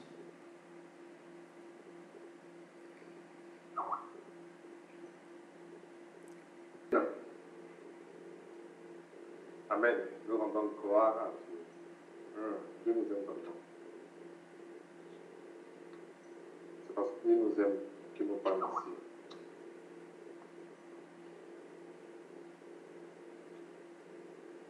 Nous allons sans plus tarder verser nos têtes dans la prière. Nous allons remercier le Seigneur Jésus. Père, Dieu nous a parlé, Dieu t'a parlé, Dieu m'a parlé. Disons-lui merci. Dieu nous aime tellement qu'il nous parle ainsi, frères et sœurs. Sérieusement. Dieu ne parle qu'à ceux qui aiment tant ainsi. Nous devons nous voir maintenant lui dire merci sincèrement. Nous n'avons rien donné au Père pour qu'il puisse nous parler ainsi. Rien du tout. Mais il nous aime qu'il nous parle ainsi. Et nous devons nous voir au nom puissant de Jésus. Père Seigneur Jésus, nous sommes nous pour que tu puisses nous parler ainsi. Père, qu'est-ce que nous t'avons donné, Seigneur, pour que tu puisses vraiment nous parler ici? Seigneur, nous n'aimons que toi. Tu nous aimes d'un amour incorruptible. Tu nous aimes d'un amour irrépréhensible, Père. Tu nous aimes d'un amour tellement grand qu'on ne peut surmonter. Tu nous aimes d'un amour tellement grand qu'on ne peut même point contenir. Père, nous voulons te dire merci. D'un cœur sincère, te dire merci. Père, laisse que notre Seigneur, le bâtiment de nos cœurs puisse te dire merci, Père. Pour cet amour que tu as envers nous, Père, Seigneur Jésus-Christ. Oh, tu n'es pas un Dieu fait de 20 ans, Père. Tu n'es pas un Dieu qui dépend de nous, Père. Tu n'es pas un Dieu qui dépend de ce que je vais te donner, Père. Seigneur, c'est toi qui nous donnes tout. Connaître, pour avoir la notion du monde spirituel, comment on nous a parlé aujourd'hui. Mon nombre de personnes n'ont pas la notion du monde spirituel. Demandons la grâce que Dieu nous fasse voir au nom puissant de Jésus-Christ. Nous sommes en prière. Comment la notion la grâce, Seigneur, de connaître le monde de spirituel, comprendre le monde spirituel. Tu es spirituel, Seigneur. Nous ne voulons pas simplement être charnels, mais nous voulons connaître ce monde. Parce que Père, tu es esprit. Apprends-nous à te connaître, Nous allons Seigneur. continuer par prier. Nous allons prier pour demander la grâce de Dieu, comme nous en parlons ce soir, de pouvoir connaître nos ennemis spirituels. La parole de Dieu d'aujourd'hui nous disait que les ennemis spirituels sont plus dangereux. Les ennemis qu'on ne voit pas sont plus dangereux. Demandons la grâce de Dieu pour connaître nos ennemis spirituels, pour connaître les ennemis qu'on ne voit point. Que Dieu nous révèle ces ennemis-là, que Dieu nous montre ces ennemis-là, au nom puissant de Jésus-Christ. Nous allons prier. Que Dieu nous donne encore la grâce de pouvoir le servir étant libre du péché. Il y en a encore bon nombre qui se sentent encore coupables, qui sont encore sous la culpabilité. Ce n'est pas normal. Ils ne se sentent pas libres de pouvoir servir Dieu. Demandons la grâce de Dieu, que Dieu nous libère, que Dieu nous libère de tout cela, de tout ce fardeau, pour que nous puissions le servir. Servir Dieu étant libre du péché. Nous sommes en prière dans le nom puissant de Jésus. Père, tu as vaincu, nous continuons à prier. Nous allons prier que Dieu nous donne la grâce là pour crucifier la chair tous les jours. Alors que Dieu nous a déclaré que nous devons crucifier la chair tous les jours. Crucifions la chair tous les jours pour pouvoir marcher par rapport à l'esprit. Au nom puissant de Jésus, nous sommes en prière. Demandez la grâce de Dieu de nous garder du levain. La parole de Dieu nous a déclaré que nous devons nous garder du levain dans nos vies. Nous sommes en prière au nom puissant de Jésus. Prier, demander la grâce de Dieu, que dans nos cœurs, nous puissions être contents de la réussite de nos frères et sœurs, comme la parole nous a parlé ce soir, être contents de la réussite des frères et sœurs et de la paix des autres, avoir compassion pour les autres qui n'arrivent pas aussi, au nom puissant de Jésus. Nous sommes en prière. Éternel de Tout-Puissant, prière.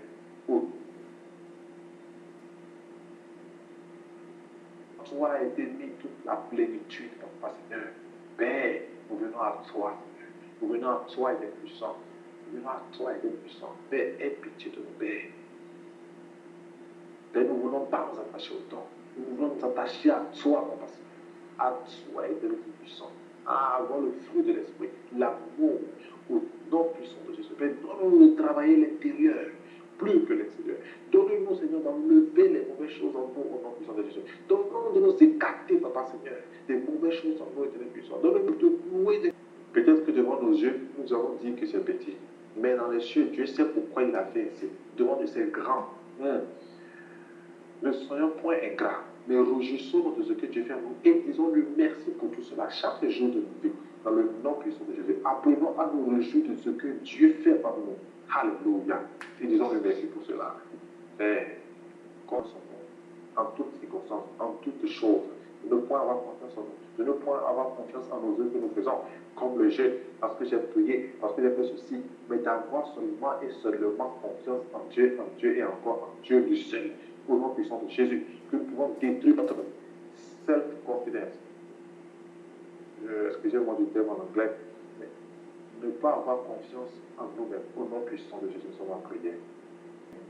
Chaque jour de notre vie, donne-nous de convaincre, de marcher pleinement avec toi chaque jour de notre vie. Donne-nous d'avoir une vie de repentance chaque jour de notre vie. Au nom puissant de Jésus, que la gloire et l'honneur te reviennent.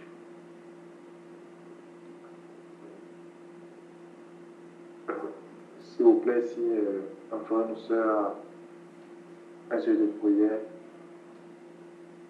de l'emporter pour que nous pouvons prier.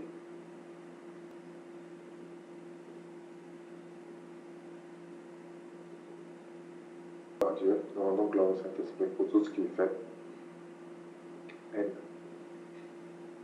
S'il n'y a pas de sujet de prière, nous passons au volet des ajouts. Si un ajout, vous êtes le bienvenu. Merci de nous bénir encore. bien. Je rends grâce à Dieu pour ce que le Seigneur ne cesse de faire au milieu de nous, pour sa merveilleuse parole et la grâce qu'il nous donne d'écouter ces choses. Je rends grâce à Dieu encore pour la vie de notre bien-aimé Théo. J'aimerais qu'on prenne un verset, je vais rapidement le retrouver, c'est dans Jean. Le frère Théo, en parlant, nous a souligné que nous devons faire plus attention à l'ennemi qui est au-dedans de nous. Bien aimé, c'est très important. Il a donné les cas de Samson, les cas de David, et les plus grands cas bien aimés que nous devons plus voir, c'est notre cas à nous-mêmes. Quel est l'ennemi qui est au-dedans de nous que nous ne voyons pas? Bien aimé, quand on parle du mot vigilance, ça veut toujours parler de quelque chose pour laquelle il faut bien voir. La vigilance a trait à la vision. Alors le Seigneur Jésus dit, soyez éveillés. À d'autres versets, il a dit, soyez prudents comme le serpent, simple comme la colombe. Mais comment nous, en tant qu'hommes, nous pouvons être vigilants? Comment nous pouvons détecter, comprendre l'ennemi qui est au-dedans de nous? Bien-aimés, cela est notre part. Cela est notre responsabilité. Dieu, comme le bien-aimé Théo l'a dit, Dieu ne nous laisse pas comme les hommes de l'ancienne alliance. Dieu ne nous impose pas plus quand il dit que celui qui convoite déjà avec son œil a commis l'adultère. Les gens de l'ancienne alliance ne pouvaient pas entendre cet évangile-là parce qu'ils n'avaient pas reçu le Saint-Esprit en eux qui pouvait changer leur caractère afin que leur désir, au lieu que ce soit charnel, que leur désir devienne spirituel. Mais nous, nous avons reçu le Saint-Esprit. Alors, j'aimerais qu'on prenne juste un verset parce que tout a été dit, je vais juste souligner ce point. Jean 16, verset 8.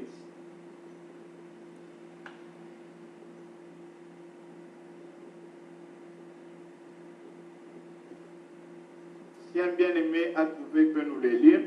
Sinon, je vais lire. Lisons Jean 16, verset 8. Et quand il sera venu, il convaincra le monde en ce qui concerne le péché, la justice et le jugement. Amen. Amen. Bien-aimé dans le Seigneur, il parle de la conviction. Parce que le problème pour l'homme, ce n'est pas seulement d'être informé, mais d'être convaincu. Pourquoi nous ne vivons pas, nous ne prenons pas de l'eau sale? Parce que nous sommes convaincus que ça crée la maladie.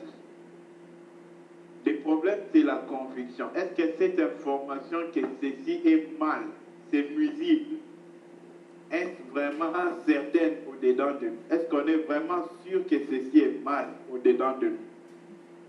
C'est par là qu'on commence à finir avec le péché. Mais tant qu'on tolère que le mal, c'est pas si grave. Non, ça peut aller. Quand on voit déjà que ça peut aller, bien aimé, c'est là où rien ne va aller. Voilà pourquoi nous devons être convaincus sur le mal. Convaincus sur le mal. Parce que le péché, bien aimé, il est déjà à la porte de nos cœurs tous les jours. Tous les jours. Dans chaque instant de nos vies. Si pas en parole, si pas par omission, même en pensée, il nous arrive des fois des péchés.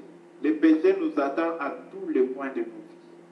Mais bien aimé, ce qui va définir que nous grandissons spirituellement, c'est notre attitude par rapport à chacun de ce qui est péché.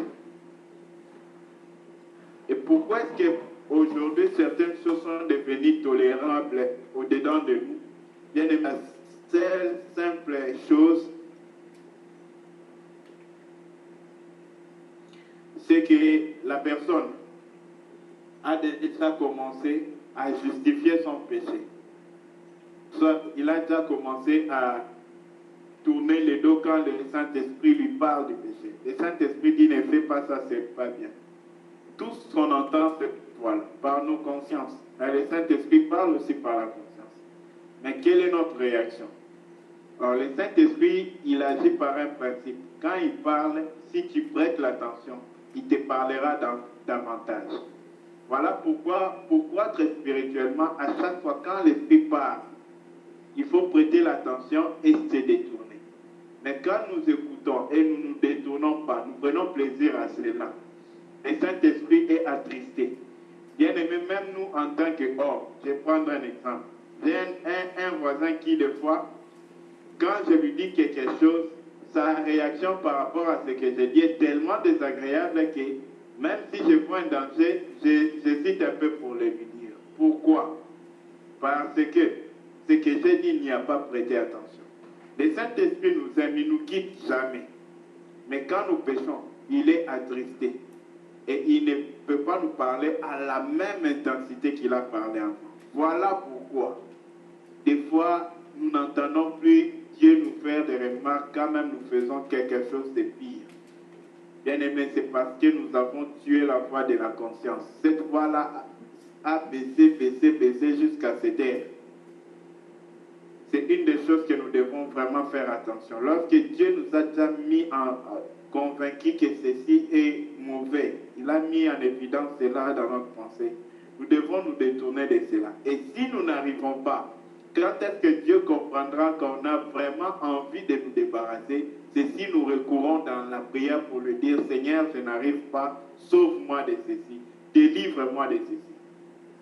Bien-aimé, Jésus avait cette tendance-là. Voilà pourquoi il allait avec des cris et des larmes. Père, délivre-moi du péché, de la mort. Voilà pourquoi il n'a point péché, parce qu'il allait. Il avait une prière, comme le bien-aimé Théo l'a dit, une prière préventive auprès du Père, pour prévenir afin qu'il ne pêche pas. Est-ce que nous aussi nous faisons cette prière-là? Est-ce que moi je fais cette prière-là? Est-ce que tu fais cette prière-là? Bien-aimé, l'ennemi qui est en nous est plus grand. Voilà pourquoi lorsque Moïse, Dieu devait lui donner un signe, il a mis sa main dans son corps. Quand il a retiré sa main était pleine de lèpre. D'où venait la lèpre? C'était au-dedans de nous. Et la lèpre, c'est le péché. Bien-aimé, c'est pour nous dire que le mal est au-dedans, c'est dans nos cœurs même. Voilà pourquoi Jésus dit, dans le cœur de l'homme viennent toutes les mauvaises pensées. C'est là-bas dans le cœur, mais c'est là que Dieu veut habiter. Et c'est là-bas qu'on doit résoudre le problème. Comment? En exposant les mal. La partie que Dieu nous donne responsabilité, c'est exposer les mal. Quand on voit les mal, que ce soit en nous ou à un autre, seulement parce que Dieu ne nous a pas appelés à juger les autres, à être leur arbitre comme ça. Notre part, c'est de nous juger nous-mêmes. Dès qu'on voit les mal en nous, on expose cela auprès de qui? De celui qui ôte les mal. C'est Jésus-Christ. Si nous prenons cette habitude-là pour chacune des choses que Dieu nous parle, que ça soit petit, je vais donner un exemple. Il y a des fois, ce qui m'est arrivé par exemple aujourd'hui, j'ai causé avec une sœur, mais j'ai réalisé quelques histoires désagréables des gens de leur peuple ici à Manille. En parlant de ça, j'ai pointé même des cas des gens que je connais ici, les identifiant que c'est ce que je vois, ce que les gens font. Bien aimé, quand même j'ai parlé de cela, l'Esprit m'a dit, pourquoi tu as pointé là, au-dedans de moi? Mais je ne me suis pas repenti de ça. Bien aimé, c'est pour nous dire une chose. J'ai dit, je ne m'étais pas repenti de ça à l'immédiat. C'est pour nous dire une chose. Qu'à chaque fois que l'Esprit, c'est lui qui veut être sensible à l'Esprit Saint. Et commencer même à s'excuser, à demander pardon pour des choses que les autres trouvent c'est normal. Pourquoi c'est normal? C'est normal parce que tu n'entends plus la voix du Saint-Esprit. Mais celui qui dépend du Saint-Esprit, qui continue à écouter le Saint-Esprit, il va s'excuser, demander pardon, se plaindre contre lui-même pour des choses que toi tu peux trouver normales. Pourquoi? Chez toi c'est normal, chez lui ce n'est pas normal. Pourquoi? Parce que le juge chez lui ce n'est pas lui. Mais c'est l'Esprit qui lui dit ça c'est mauvais, ça c'est bien. Voilà pourquoi nous devons dépendre du Saint-Esprit suffisamment. Pour même savoir ce qui est bien ou ce qui est mauvais, toi et moi nous ne connaissons pas suffisamment. Le peu de la connaissance que nous avons ne suffit pas. Voilà pourquoi vous allez voir que si Adam avait péché, Ève, ils ont dépendu de leur connaissance que Dieu leur avait informé de ce qui est bien et de ce qui est mal.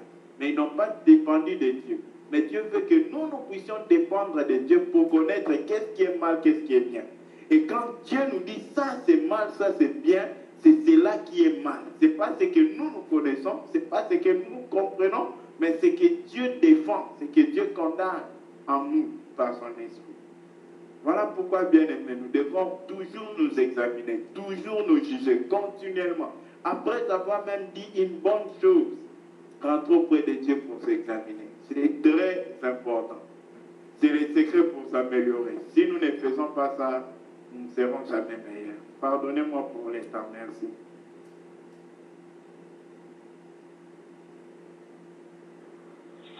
Amen. Merci, frère Paul. Merci beaucoup. Je vous édifier encore.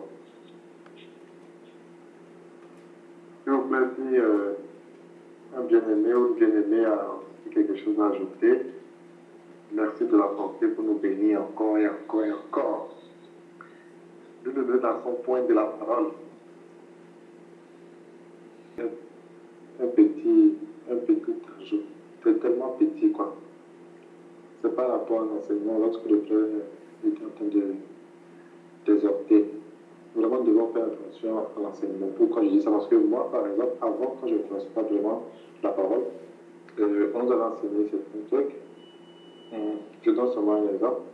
Dans Genèse, on nous avait dit, celui qui nous enseignait à l'école, il nous avait dit que c'est ainsi que, par rapport au péché d'Adam et puis Ève, lorsque Adam a pris et Ève a pris le fruit et puis a mangé, d'abord il avait dit que c'est la pomme. La pomme. Et lorsque Ève a mangé la pomme, elle a troqué un peu, elle a réservé. Adam était allé au champ. Et après, Adam est revenu et puis elle a donné aussi à Adam. Donc, et en ce temps, on ne lisait pas beaucoup dans la Bible. On lisait beaucoup plus les illustrations des bandes dessinées. Nous devons beaucoup faire attention parce que ces temps-ci, il y a beaucoup plus d'illustrations de la Bible, même par les films, même par les dessins animés. La véritable parole, la véritable vérité se trouve dans la Bible. J'ai été surpris de suivre le film de David. Heureusement, j'ai laissé ma famille lire d'abord l'histoire de David. J'ai suivi l'histoire de David. Il y avait tellement de mensonges dans l'histoire de David. J'ai vu beaucoup de vérité dans l'histoire, dans le film. Vous devez faire attention à ça parce que de nos jours, il y a plein d'illustrations qui ne montrent pas véritablement la vérité. La vérité est dans la Bible.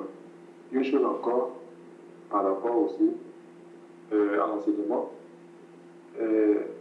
actuellement, si tu poses une question à ma petite soeur par rapport aux mages qui sont venus voir Jésus, tout le monde va te répondre, il c'était toi. Parce que voilà ce qu'on a répondu comme vérité.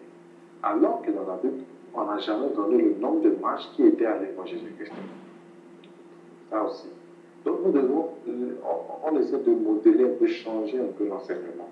Nous devons vraiment faire attention. Lire dans la Bible. Ça aussi, il a fallu que je puisse, par la grâce de Dieu, par l'homme de Dieu qui a été mis sur mon chemin pour pouvoir connaître ces choses-là.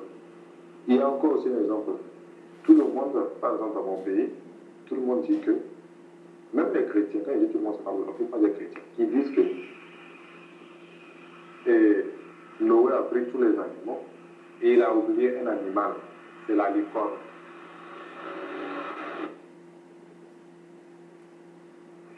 Excusez-moi, c'est la licorne. Même moi, je regarde dans la Bible, on a dit Noé n'a oublié aucun animal.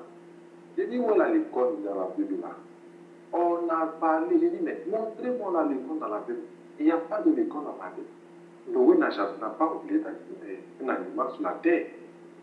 Ils disent non, que c'est comme ça qu'on a dit, que c'est la licorne qu'ils ont oublié. Ah, ils ont fabriqué la licorne dans la télévision. J'ai dit, c'est qui la licorne là? On dit non, c'est l'animal là, c'est le cheval qui a une corne au niveau du tronc milieu. J'ai dit, ah bon, qui vous a dit que c'est ça la licorne? C'est l'illustration de quelque chose que nous avons fait ancrer dans nos têtes. Nous devons faire vraiment attention à l'enseignement. On a parlé de ça, j'ai pris même la Bible, j'ai montré, dit, montrez-vous, vous pouvez aussi. Ils n'ont pas voulu comprendre, mais ils ont dit, en tout cas, Noé a oublié la Bible. Quand je dis, donc, celui qui a écrit la Bible, c'est Dieu, est inspiré par Dieu, donc Dieu a omis cette partie bien comment. La Bible qui est tellement précisément précise, on ne peut pas oublier ça. Nous devons vraiment faire attention sur ce côté-là. Merci de votre patience.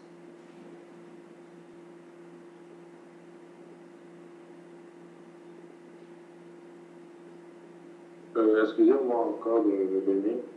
Je voulais seulement dire aussi que nous devons faire attention, comme le frère l'a dit hier par rapport au monde. Un cas très précis, c'est ce fameux poisson d'avril. Nous ne devons pas vraiment adhérer à toutes ces choses-là parce que je ne sais pas comment dire ça, c'est comme si on était en train d'adorer le mensonge. Le poisson, en fait, tout le monde le connaît et tout le monde peut mentir. C'est une forme de mensonge. On ment. Donc, combien de personnes ne mentent pas le jour du poisson d'avril? On dit c'est normal. Non, ce n'est pas normal. Nous devons vraiment faire attention à cela. Un poisson d'avril, moi je ne sais pas, le poisson là, il a quitté pour venir en avril. Et puis on dit poisson d'avril. Vous m'excusez, mais ne pas adhérer à toutes choses. Je ne sais pas, on prend le mensonge dans cela. Donc, imaginons, donc, le jour du poisson d'avril, des tonnes et des tonnes de mensonges. Même les chrétiens, il y a des poissons d'avril, poissons d'avril. Donc, nous ne devons pas vraiment adhérer à toutes ces choses-là. Merci. Je ne sais pas si quelqu'un ajoute une question. Juste ce qu'il fait. Et j'ai question. Ok. Il faut poser ta question. En fait, j'aimerais juste savoir le fait d'être très sensible à la colère, en fait, parce qu'il y a des gens qui s'énervent très vite et ça leur passe difficilement. Est-ce que c'est un péché ou, je ne sais pas, c'est un mal en soi dans le sens d'un péché ou pas? Shalom, frère. Oui, le péché, la colère n'est pas une chose agréable. La colère conduit l'homme au péché. La colère, c'est être mécontent de quelque chose. Penser que quelque chose n'était pas agréable au point où il te fait perdre ta tempérance. Déjà, quand la colère te ravit ta tempérance, tu pèches déjà parce que l'homme doit être tempérant. Quand l'homme perd un fruit de l'esprit, il se détourne de Dieu. Il perd la gloire de Dieu. Voilà le mot que je cherchais. Et nous savons que le péché, c'est être privé de la gloire de Dieu. Dieu est tempérant. Quand nous sommes privés de la tempérance, c'est que nous sommes privés d'une partie de la gloire de Dieu. Même si en ce moment-là, nous n'avons pas dit un mensonge, ou nous n'avons pas tué ou volé, mais du fait déjà qu'on est en colère, on a perdu notre tempérance, on a perdu une portion de la gloire de Dieu qui devait être en nous. Alors, par rapport aux gens qui se mettent rapidement en colère, moi-même, j'en suis une ancienne preuve. J'étais comme ça, j'étais un homme très colérique autrefois. C'est pas, ça fait longtemps maintenant là. J'étais un homme qui, la tempérance n'avait pas de place sur lui. Très colérique. Mais quand Dieu m'a délivré de ces choses, c'est que j'ai réalisé la colère qui monte rapidement là, c'est un esprit, c'est pas quelque chose de normal. Il y a des gens très colériques comme ça. Une petite chose comme ça, quand ça commence à monter, il parle normalement, mais il peut même bégayer parce que la colère a débordé. Et c'est rapide, ça ne prend même pas du temps pour qu'il arrive à ce point-là. Donc dans un bout de temps comme ça, il monte à... Quand sa colère monte, ça atteint son maximum, à un petit temps, ça descend aussi. Après, il regrette de tout ce qu'il a dit, il regrette de tout ce qu'il a fait pendant qu'il était sous cet état. Alors, une telle personne doit d'abord accepter que c'est mauvais. S'il commence par dire, ah, moi je suis à moi comme ça, il faut me supporter. Nous, on va te supporter, mais toi tu es comme ça. C'est comme un malade qui dit, moi je suis à moi maladif. Oui, tu es maladif, tu vas rester maladif. Faut quelqu'un déjà qui dit c'est ma maladie. Ah, c'est ta maladie. C'est une maladie mais qui t'appartient à toi. Ah, ah. Donc ça ne peut pas te quitter. Mais si quelqu'un dit cette maladie, je dois mettre fin avec. Quand déjà il traite la maladie comme ça, pas sa possession, là il sera guéri. Mais quand il dit c'est ma, il veut posséder, il veut arracher cette maladie-là, il va rester malade. Voilà pourquoi il est mal avec les gens en colère. Quand on les reprend pour les aider, la première chose c'est qu'ils disent c'est ma nature. Je connais bien parce que moi-même j'étais un cas. C'est ma nature. Il faut me supporter. Ah, quand toi tu te fâches là, tu demandes aux autres de te supporter. Et les autres peuvent te supporter, mais qu'est-ce que ça change si ils te supportent? Bien aimé, c'est pourquoi la vie chrétienne, ce n'est même pas l'attitude des autres envers nous, c'est notre attitude nous-mêmes envers les mal qu'il y a. Les autres peuvent nous tolérer, et vous pensez si on convainc les autres à nous tolérer, qu'est-ce qu'on gagne? Est-ce qu'on change? Non. Peut-être on se rend médiocre davantage, parce qu'on va trouver notre confort. Ah non, il m'a pardonné, c'est pas grave. Non. Le problème, c'est pas que lui t'a pardonné, mais le problème, le mal en toi en as-tu fini? Apparemment, la sœur n'est plus là, donc c'est un peu en bref ce que je voulais dire. Une telle personne doit être consciente de son péché. Ensuite, il doit partir auprès de Dieu sincèrement et avec insistance. Dieu, débarrasse-moi de ça. S'il ne va pas ainsi, il va tolérer ça. Et les autres aussi, par peur qu'ils s'énervent quand on lui reprend, ils vont le laisser comme ça. Et quand les hommes même qui peuvent t'aider à renoncer à quelque chose t'abandonnent, et que toi-même déjà le Saint-Esprit ne te parle même plus sur ça, tu es un homme mort parce que tu ne sauras pas te débarrasser de ça. Merci, pardon pour les temps pris. Pour le frère de l'Église, c'est un esprit.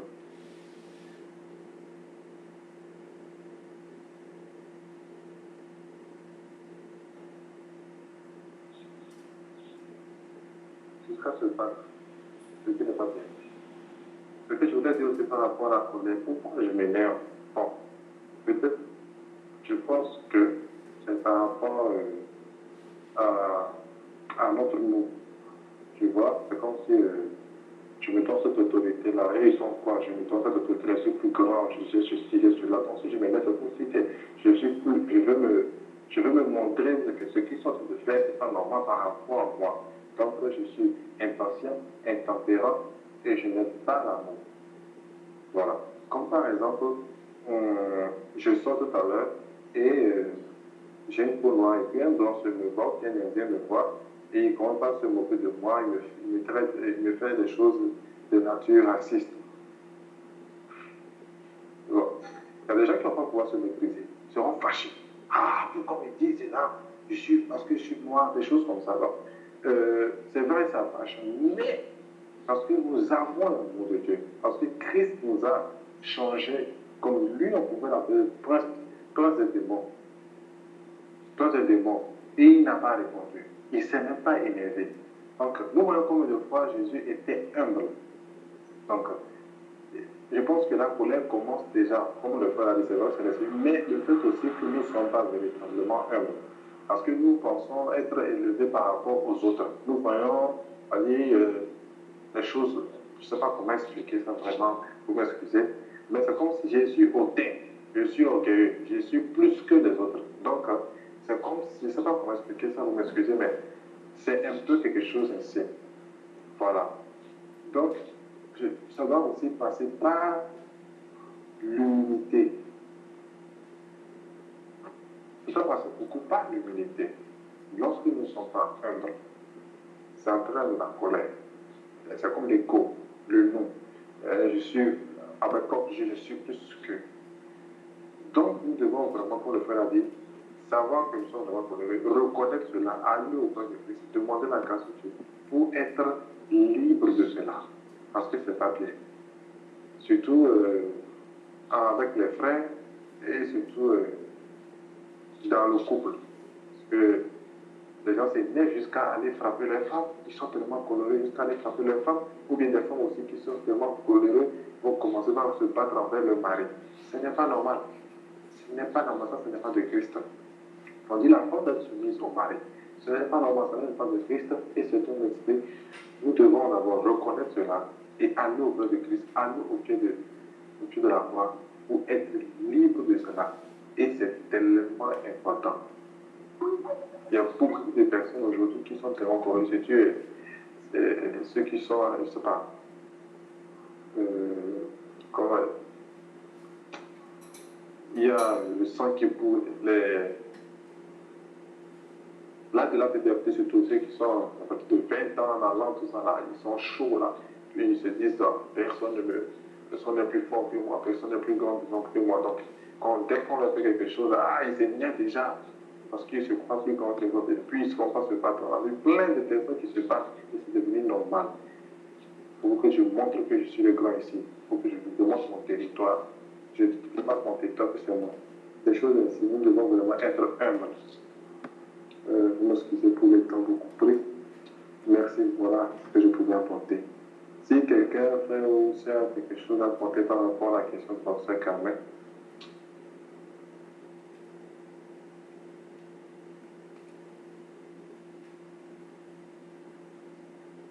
Oui, en fait, j'aimerais savoir comment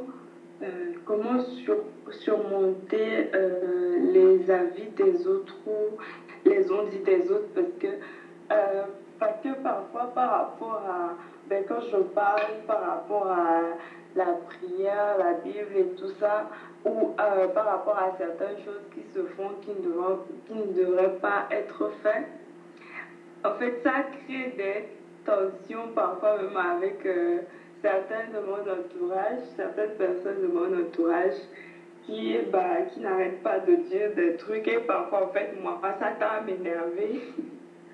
Du coup, même si je voulais juste, leur soulever un point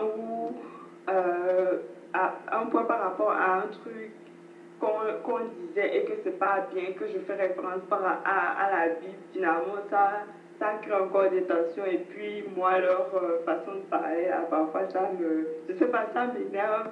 Après aussi, ils disent, après aussi, ils donnent des jugements comme si, qu'est-ce qui te dit que ça, c'est meilleur ou c'est ce qui devrait être fait. C'est un peu ça, en fait.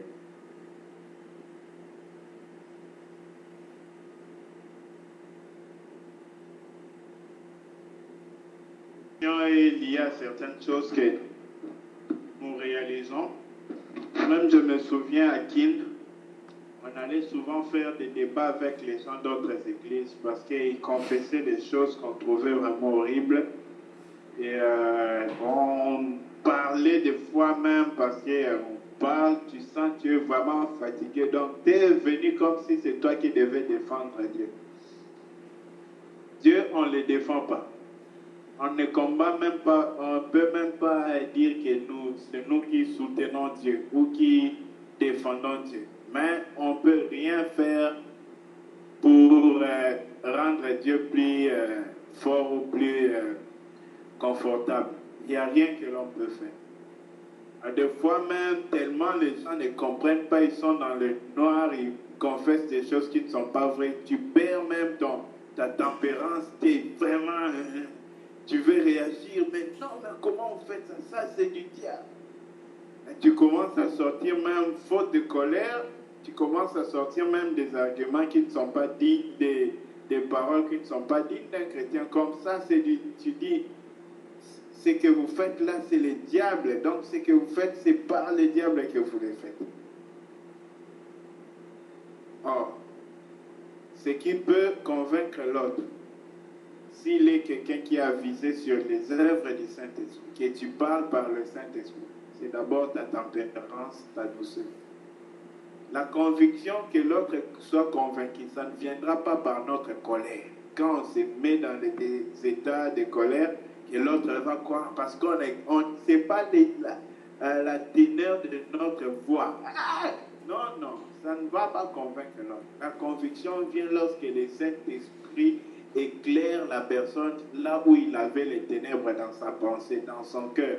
Le Saint-Esprit ouvre son âme à recevoir ce qui est la vérité. C'est là que la conviction vient. Quand ça l'éclaire, il voit clairement les choses et il déclare que ce qui est mal, c'est ça, ce qui est bien, c'est ça. C'est la révélation qui éclaire et qui convainc. Et la révélation, c'est le monde du Saint-Esprit. Voilà pourquoi. Il ne faut jamais se mettre en colère pour faire convaincre quelqu'un Dieu. Et si quelqu'un n'accepte pas Dieu, il ne faut pas les haïr. Il ne faut pas se mettre en colère. Il ne faut pas même dire qu'il est un démon. Non. Laissons-le comme ça. Dieu à moi, pour que je croie. Ah, je vous dis, mes collègues au collège ont souffert. Ils ont souffert. Il y a un qui m'a dit, toi tu es un pot cassé, tu es un catholique pot cassé, tu ne seras jamais sauvé toi. Je me souviens de ça, il m'a même écrit avant-hier ici, Babouta. Il m'a dit, ah Paul, c'est béni Dieu que tu es maintenant un chrétien très attaché au Seigneur.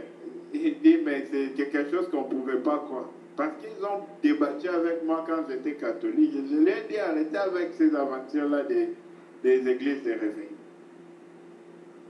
C'est pour nous dire que Dieu sait quand chacun va croire, quand chacun sera convaincu. Donc, il ne faut même pas forcer. Et la plupart des gens titulaires, ce sont les vrais appelés. Mais ce sont des gens qui aiment que quelque chose soit clair. Donc, tant qu'il y a beaucoup de gens qui acceptent et qui adhèrent facilement, mais sans être convaincus, ceux-là sont dangereux. Parce qu'ils ne sont ni fermement convaincus du vrai, ni du faux. Mieux vaut celui qui est, quand il est convaincu, là, c'est fini, c'est ça. Voilà pourquoi il faut tolérer des gens pareils. Quand il insiste, dis-lui, que Dieu nous fasse grâce, qu'il nous éclaire, qu'il nous aide, c'est tout. Mais l'art de convaincre, ça passe, c'est pas pour nous, c'est à Dieu de le faire. Nous, notre art, c'est de partager la vérité. Merci.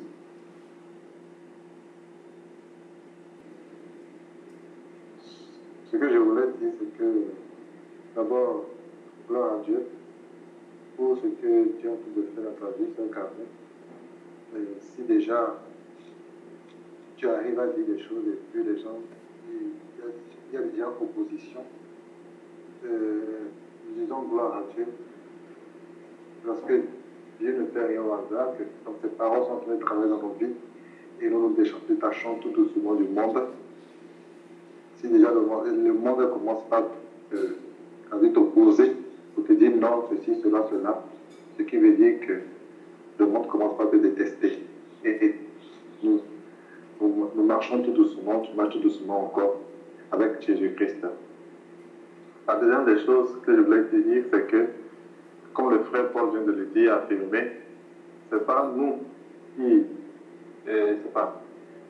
amenons les gens à croire en Dieu. C'est pas nous qui allons tenir un cœur et leur pensée là, pour dire, toi là, il faut vraiment, c'est ça là, quoi. Non. C'est la parole. C'est Dieu qui change le cœur. C'est lui qui touche le cœur. Quand la parole de Dieu dit, c'est lui qui tient le cœur du roi, le fait balancer du côté qu'il veut. Donc, ce qu'il faut faire aussi, c'est qu'il faut prier pour être vraiment patient, à la patience. Comme le frère John me dit, en anglais, il a dit long suffering. C'est une souffrance, tu attends et beaucoup prier pour cette personne avec qui tu partages et avec qui tu parles ainsi. Parce que le monde a créé une façon de penser dans nos têtes. Le monde a créé une façon de suivre dans nos têtes. Si tu vas en Corée du Nord, et ils ont une façon de penser, c'est seulement, ils ne pensent pas seulement à leur général. Tout c'est leur général. Donc le monde aussi donne cette façon de penser-là. Donc lorsque nous apportons une nouvelle parole pour le dire, ceci, cela. Et c'est impensable, c'est comme si c'est un choc. Et vous n'arrivez pas à croire en même temps. Donc, beaucoup prier. C'est des forteresses de pensées qui sont dans la tête et ça s'écroule tout doucement par la grâce de Dieu. Donc, nous devons beaucoup prier. Prier beaucoup pour ses frères et sœurs, pour que Dieu puisse renouveler l'intelligence, Dieu puisse toucher leur cœur aussi par ce que tu partages avec eux. Que Dieu te bénisse encore, que Dieu t'utilise encore. Sœur Carmen, merci.